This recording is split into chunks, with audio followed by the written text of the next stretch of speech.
O poder dos Estados está na fixação das alíquotas, que está previamente fixada, tem uma alíquota mínima, que é 5%, e tem uma alíquota máxima, que são 25%.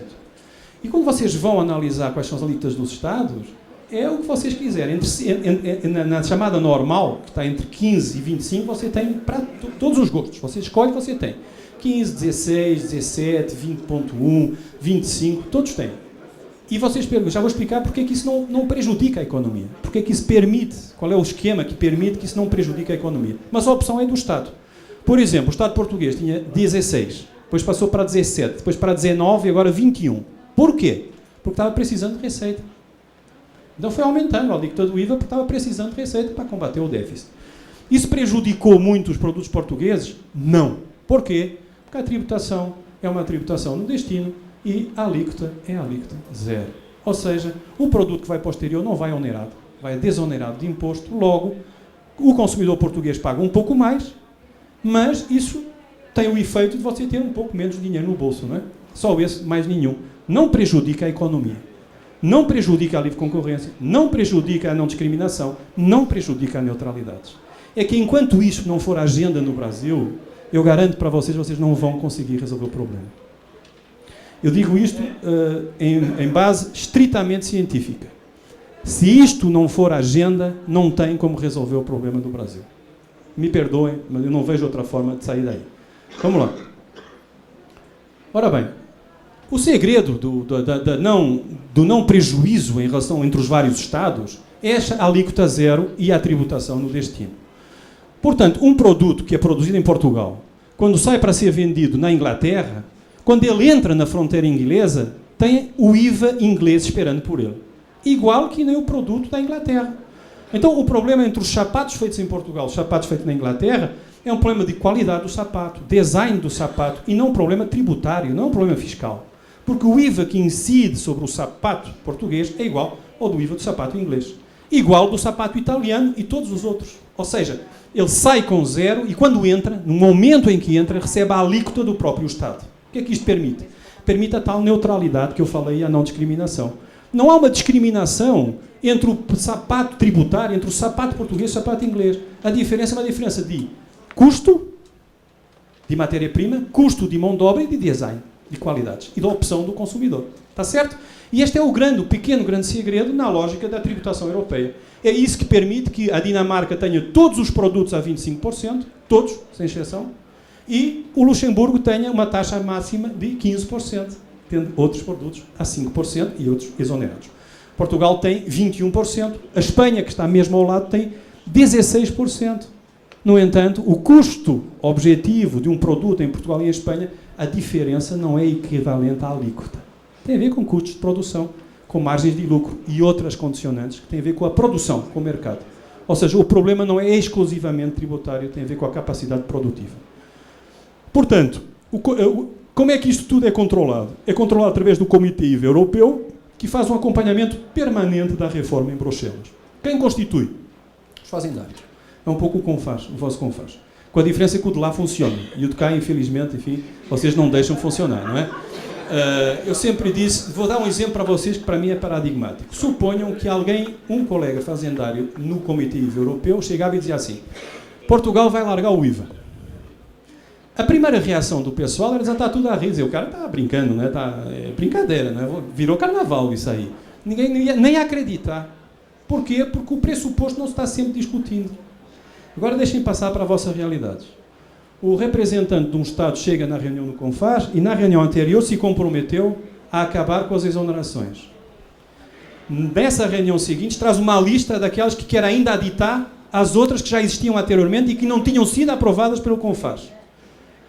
Todo mundo vota que não vai haver mais alterações. O que é que acontece a esse funcionário? Nada. O que é que acontece ao governador que deu ordem para ele fazer isso? Nada. E eu pergunto, Estado de Direito pode ter incumprimento de norma que é norma infraconstitucional, mas com dignidade superior, sem que tenha consequência? O que é um Estado de Direito? Estado de Direito é, você violar a norma tem consequência. Perde o mandato, paga a multa, enfim, qualquer coisa. No Brasil, não. Se toca a tributária, você pode fazer o que quiser. Não tem problema nenhum. E mais, Dê preferência no terceiro ano antes de acabar o quarto, porque o que vem a seguir é que fica com o problema que você próprio criou. E você segue em frente.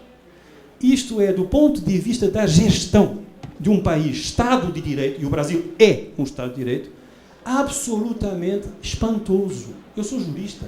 Como é que é possível haver norma nacional que é violada flagrantemente, evidentemente, e sem consequência? Não tem consequência. Ou seja, se você der um tapa na cara do cidadão, você tem processo judicial, tem que pagar indenização, eventualmente é condenado. Você viola a norma das exonerações, prejudica todo mundo, prejudica o sistema, e não acontece nada. Está normal, você vem para casa, come sua refeição e tal, tranquilo, não tem problema nenhum, está tudo bem. A mim isso me faz uma confusão total, porque era impensável na Europa. O que é que acontece na Europa? O cara violou, tudo bem, violou, vai no Tribunal de Justiça, é condenado, o Estado tem que pagar a indenização, o Estado tem que repor dinheiro, e se não repõe, cortam nos fundos comunitários. Vão buscar de qualquer maneira, não tem como fugir dessa aí. E o cara pode ser chamado, dizer, ô cidadão, cuidado, viu? Porque nós podemos entender que você não tem elegibilidade, não tem qualidades para estar no lugar que está tendo. Portanto, cuidadinho aí, veja lá como é que você se comporta. O Brasil acha isto normal. O Brasil acha normal violar lei nacional e Constituição todos os dias. E fica quieto, acha normal, não reage a isso aí. Isso me faz, como europeu, me faz uma confusão absoluta, não é? Quer dizer, eu acho uma coisa inaceitável. E eu sempre disse, no outro dia estava conversando com um dirigente aqui do Brasil, que passou por Lisboa, e eu lhe disse, não vou dizer o nome, por uma questão de respeito por ele, e dizendo o seguinte, mas me diga uma coisa, se a consequência de aprovar no CONFAS uma norma contra, fazer uma norma interna no Estado, contra o deliberado no CONFAS, fosse a perda de mandato, vocês davam força às coisas do CONFAS? Às deliberações? E olhou para mim e disse, claro. Então por que vocês não fazem? Ou seja, vocês chegavam no Estado, faziam uma norma contra o que tinha deliberado o CONFAS. Consequência, você perde o mandato, vai para casa. Não tem mais, não interessa se é governador, se é diretor, secretário, o que você quiser, você vai fora. Consequência automática, depois de julgado por tribunal, claro, não é? O tribunal analisa, julga, faz a prova e bota você fora. Vocês acham que o pessoal ia fazer normas no Estado que fossem contra o coisa como faz? Aplicável, claro, também aos deputados estaduais, não é? O cara aprovava uma norma contra o deliberado e caía fora. O problema aqui é que havia demasiadas eleições, não é? Umas em cima das outras aqui. Mas ainda assim, se calhar valia a pena, digamos, tentar fazer uma consequência para a violação de uma norma, que é uma norma para a boa gestão do sistema tributário. Porque o grande problema, e deixem dizer outra coisa, o grande problema da reforma tributária no Brasil, quando a Federação está em cima, é que os Estados não usaram bem o poder que têm. Desrespeitaram o CONFAS, fizeram como quiseram. A consequência, perda de credibilidade.